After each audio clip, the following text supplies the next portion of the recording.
You see, like, you see your tribe.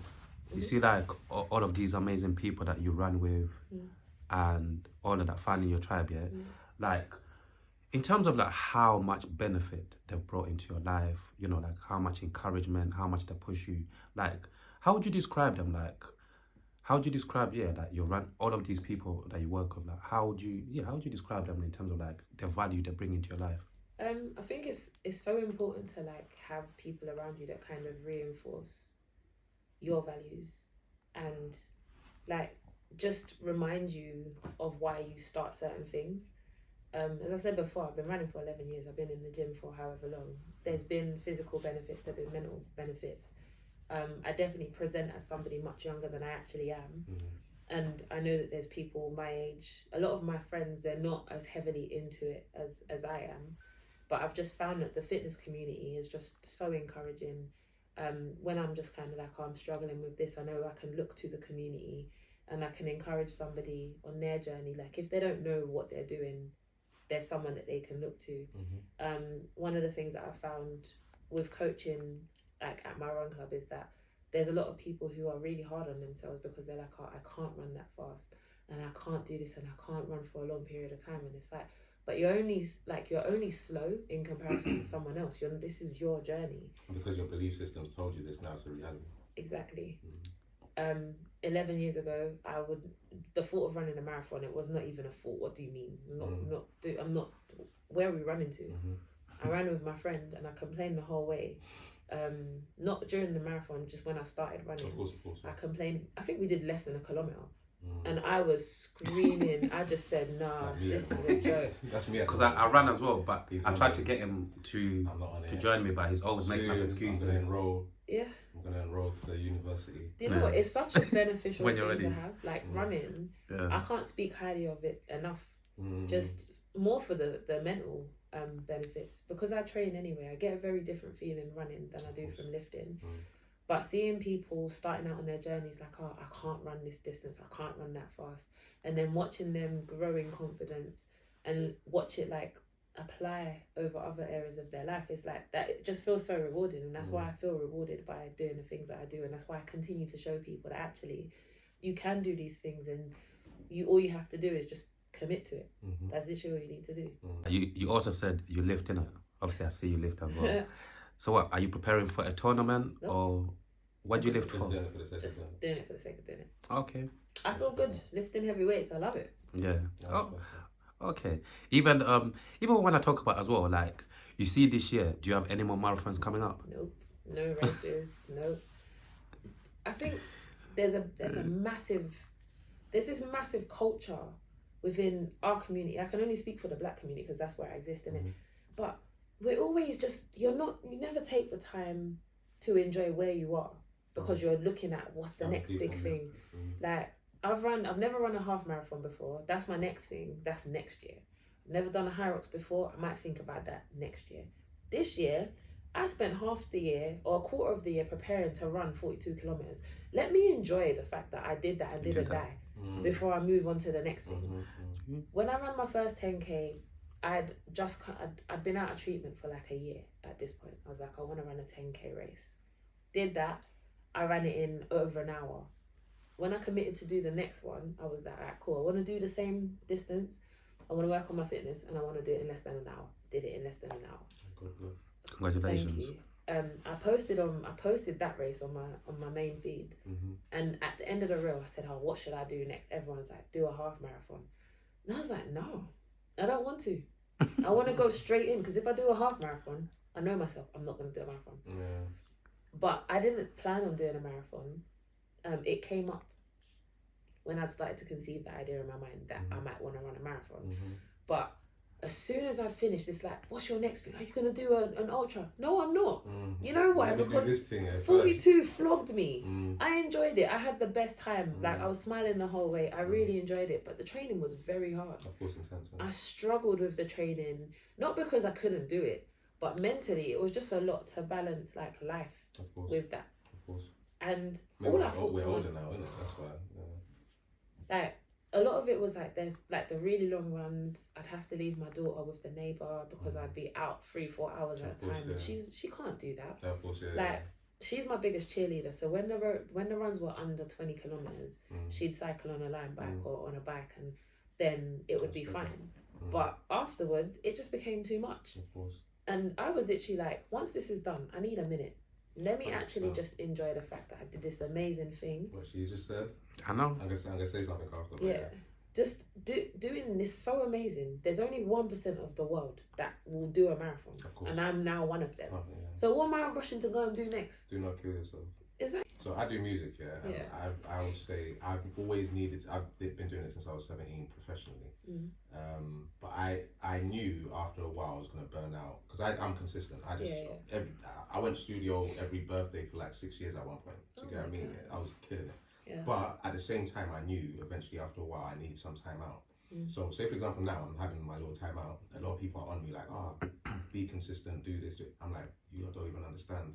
I need to chill out for a bit. Yeah. The next move, for example, should be amazing, but let me just take my little time out. Because if I don't, you'll run yourself dry. Do you know what I mean? Yeah. And people don't understand that with people that mentally understand. Like, you know what you're mentally going through. Other people don't. They're just seeing everything on surface level. Do you know what I mean? I agree. Yeah. Like, before we touch on that, the relationship aspect and conclude the conversation, like, do you go therapy, or have you ever experienced going therapy before? Several times. And how was that? How was that for you? How did you find it?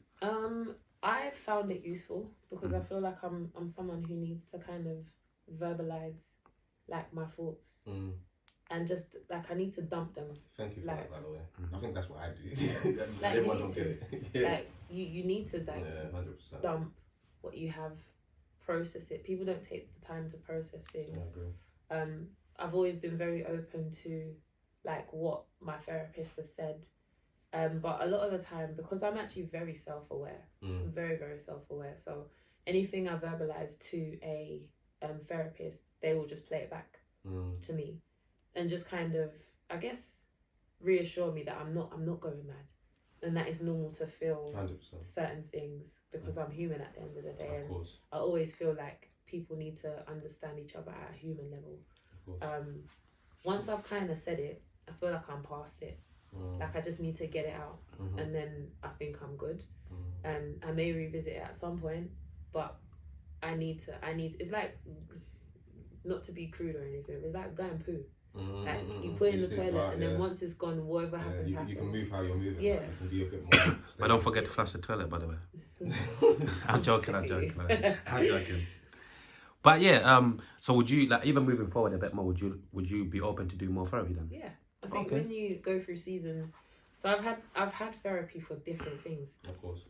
When I had my daughter, I had postnatal depression, so I had to go to therapy for that. When I had cancer, I had to go to therapy for that. When my dad and my mum passed away, I had to go to therapy for that as well because I just needed to kind of Let it out. I needed an outlet. Navigating it alone is not the best thing to do, or just trying to say I can do it myself, because I'll be so real with you. When my dad passed away, I didn't know what to do with myself, so I was just drinking. I drank a lot. I was drinking a bottle of red wine to myself every single day just to go sleep because I couldn't. My body couldn't cope with it. There's probably better ways that I could have handled it, but that's just in hindsight. I can say that now, but at that time I felt like that's the only thing that could settle me. So that's what I did. I was, bearing in mind, I was very high functioning. I wasn't an alcoholic or anything, but I was very high functioning. So I was still doing all of my parenting duties. I was still doing what I needed to do. But I know that I had that, and I had to nip that in the bud because I didn't want to become a version of myself that became so reliant on alcohol that and kid myself that yes, I was high functioning, because I was at one point, but I don't know where I would make that drop into being unproductive or less functioning. I feel like a lot of people do lie to themselves. Like a lot of people do they lie to themselves, and it's not them lying to themselves. Like they might feel like, oh no, I'm cool, but then tomorrow, if you didn't have a drink, are you frustrated? Yeah. If you didn't smoke, are you frustrated? Yeah. That's how I look at everything. If you, I think like you said, functioning, for example, I'm still getting all the stuff I need to get done, but slowly but surely this is slowing me down. You just don't know it. You can't. Once again, like functioning. Once again, we literally had this conversation again like a week ago, where I was saying to these lot, some family members as well. Like one of the dangers of being a functioning like addict, alcoholic, whatever, and you're still functioning, it's like it gets to a certain point where it's like it's kind of a mind fuck. Yeah. Like what you are saying, it's like, yeah, you're still doing whatever, but you're still, you know, when you go back home, you're still getting back to this device, whatever you're addicted to, innit?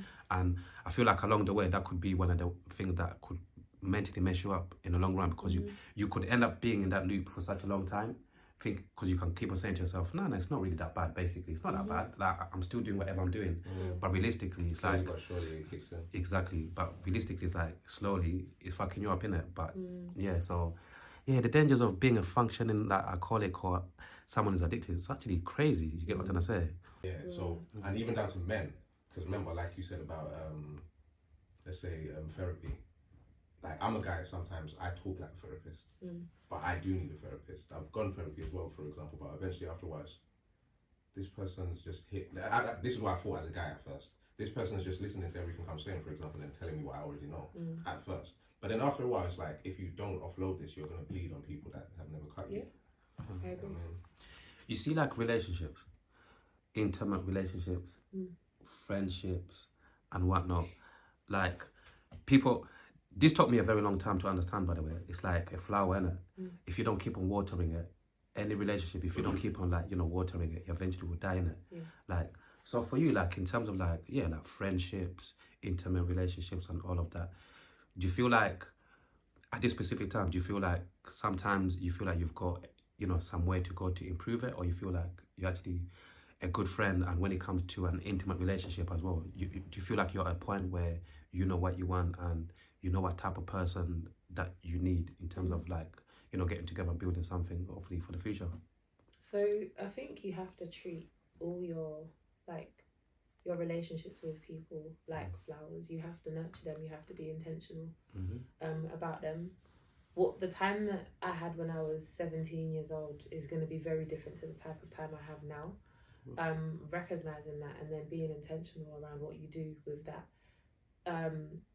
I think I'm a great friend, and I try really hard because I'm very busy, but I try to make time for people. Or no, I do make time for the people that are important to me, be it like obviously my daughter, my friends with children, my friends without children, making time for like even people I've made friends with like at work that I now have a friendship with, sort of thing. I am very busy. I'm very, very busy, and I know that, and what that means is I might not see you. I might see you today, and then might not see you for a month or 2 months. But that's because I'm trying to use my weekends with other friends and trying to balance things with like all of my other commitments as well. But I am an intentional friend. I try to ensure that like my friends know that I love them and that I care for them. And even if I can't message them every single day, they are going to hear from me somehow, some way. So sorry to cut you as well. Can I chime in quickly as well? Yeah. Can I pick up one of your brethren, by the way? Yeah. Becca. Yeah. Obviously, if she ever watches this and one, I just want to big her up, like, because again, from what I see, like on social media, like the way you both push each other, like your friendship, it's a competition. We don't push each other. Yeah, she's an op. She's my op, and I'm her op, and I love it. It's very healthy competition. Yeah, I love the dynamics from every time I see you pushing each other. It's beautiful, man, and I feel like, especially in certain, you know, like in fitness and whatnot, like it's good to have like certain friends like that, where it's like you're in it together and you push each other in different ways, isn't it? So Becca, she's a United fan as well, so I just want to say, Becca, if you ever watch this, big yourself up, man. Yeah, she's a good girl, man. Yeah. Like I've actually not known her for a long time, but she's a quality friend. She's a quality friend. She's very similar to me. Just so we both run. We both coach the same group at like Run Club and stuff. She's always down to lift. She's always down to run. She's always down to eat. Those are the things I care about. So it's like we're very, very aligned. And she's so supportive. She's always like got my back, and it's good to have that. Because not all of my friends are in like the fitness sort of arena. Having her around has been like great. There's 3 of us. But because Becca runs as well, I'm with like her like a little bit more. Mostly, yeah. Do you feel like you're enough? Yeah, I am. I ain't got nothing to prove to anyone. Yeah, talk to them, man. So I've done a lot of the self-work. I've done enough work on myself. But I think there's a bit of a danger sometimes, because when you've done a certain level of work, it starts to amplify, not faults in other people, but you can be a little bit less tolerant, and you have to actually appreciate that you need to give people grace, because they're not you. I don't have like, as much as like, I think I'm great. And I think I'll be a great partner, a great wife. I think I'll be a great mother to another child. I hear all of that. I agree. But my journey has led me to have done that work. Yeah. Not anyone, so like someone else that might come into my space, they may not have done that level of work yet. That's so scary as well, yeah, because I think some people make you the bad person for knowing yourself. Yes. Like I'm as a man, I shouldn't be this aware of myself. Yeah. And I feel like it intimidates people. Yeah. Male, females, those insecure people, isn't it? I get it, but even down to them, like you said, the grace thing, yeah. As much as I might look at it like insecurities, to a degree, I've studied a different class to you. Yeah. Do you get what I mean? I might be in uni, for example, about to graduate, and you're about to get into uni, but we're just in the same playing field. Yeah. I might, God might, even down to relationships with women, God might make me like someone, like love someone, but they're just not mentally where I'm at, and I have to say, okay, I have to keep it moving, or go find, like, I might have to be alone a bit more than others. I always say I live a very different, especially now, like, I think my life's gone very much like I went to go look for certain information, for example, because I'm like, I can't continue living like this, or I can't continue upsetting this woman, or I can't continue having these sort of experiences, for example. And I'm just like, okay, I'm going to accept that sometimes isolation. It looks like God's isolating you, but realistically, He's saving you sometimes as well. Do you know what I mean? And sometimes He's saving someone else from crashing out on you as well, because sometimes you might know something, they're like, who does he think he is? I think I am who I think I am, but at the same time, I can't do this with you, for example, because you won't understand it to the degree that I understand myself. Do you know what I mean? I think discernment is massive. Scary. There's definitely been parts like I've definitely questioned. I've been single for 4.5 years now. I've definitely questioned like what's wrong with me, because I'm just kind of like, why do I keep on coming across people that don't necessarily have the best in mind for me? But I also recognize that there's a reason why they've come into my life at a specific time. And they left at a specific time. And everything literally happens for a reason. And with all of those like happenings, I've done the whole online dating thing, I've done the meeting people in real life thing. It's all the same. Of course. And I'm not going to sit here and be like, oh, men are trash. I'm not going to say that. I don't subscribe to any of that. I think that narrative is nonsense, because one thing I've learned is, but it's hurt people. Yeah, that's what I mean. And only hurt people would say that. And like the quality of men that I have in my life, that's all the platonic ones, is so high that is problems for any romantic partner that wants to come in, because I get a lot from my male friendships, the men in my life. They are they reinforce the notion that there are good men out there. Of course. But not everybody is for you. I think 100%. People like they get confused. You get a little bit of attention, and it's kind of like all of a sudden you think you've got too much options. No, you just need to center yourself. Do you feel like because of how you are, you've worked on yourself, and how you come across and whatnot? Do you feel like one of the reasons why you're single? Do you feel like partly it's because you intimidate certain men as well? Because sometimes that could happen, especially when like a woman, like I said, a woman like you presents herself, in a type of way. You can tell she's worked on herself and this and that, and it could be intimidating to certain men in it. Yeah, do you ever feel like that? So I can't speak for everybody, but I've definitely interacted with some people who've said I am intimidating. But that's not my problem, that's yours. Yeah. Like you need to elevate your game, because I've done this work. Like for example, there's a man that I have met in the past, and he said he would like for me to stop going to the gym. And it was I found it very odd, because when we met I was wearing gym wear, and he was like, if we were in a relationship, would you stop going to the gym? And I said, no. Why would I stop going to the gym? He said, I can't have a woman lifting heavy weights like that.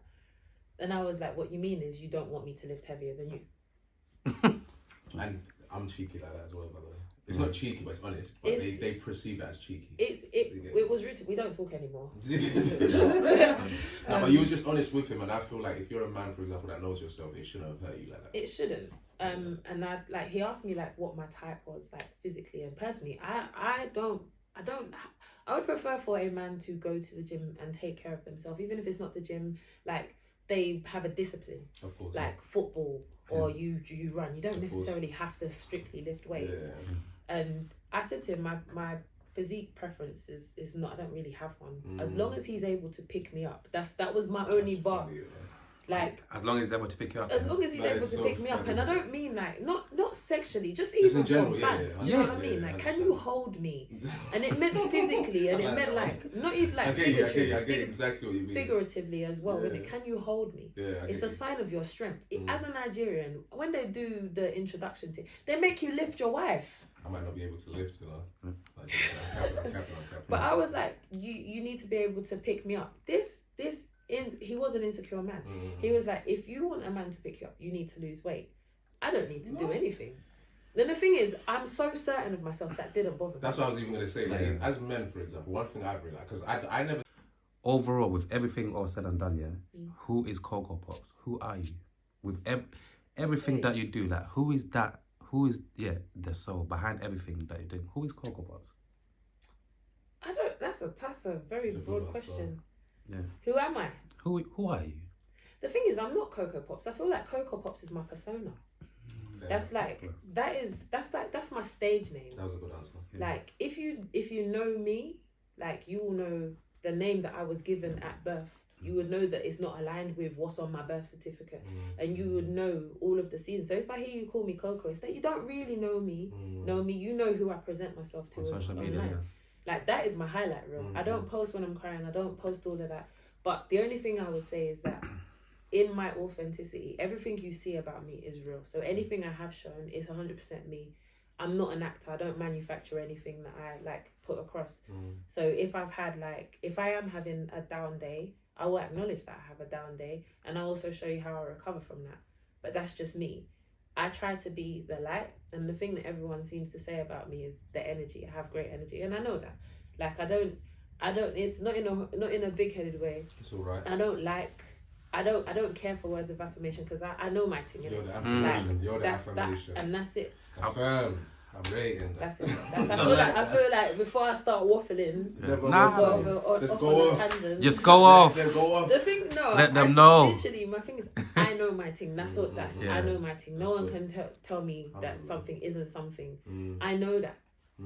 But I'm also gracious enough to accept that I can't expect me of everyone. So I just like live my life how I need to live it, and hope that I have some kind of positive impact on you, and maybe be the change in your own your own way. When my time is done, by the grace of God, I would have made enough impact that somebody will always be able to look back and be like, actually, like Kane Day, because that's my full name, Kane Day, made an impact on my life, and I'll be one of the people they remember. Of course. And that's it. No, absolutely, man. I just want to even say thank you. You get me? Amazing answer. I just also, even for me, like, I just want to say, like, thank you for inspiring me. Like, thank you for being a shining light. Continue shining, honestly. Like, you know, it's absolutely amazing that you do. And obviously, you know, like what you said, sometimes you might just be in your own lane, just doing your own thing. And you might not actually realize how many people, you know, on a daily basis that you inspire, that you make happy. So, I just want to say, continue being amazing. Thank you for making time for us. And, you know, hopefully soon we can even do like a part 2 and just talk about some more stuff, you get me? But yeah, man.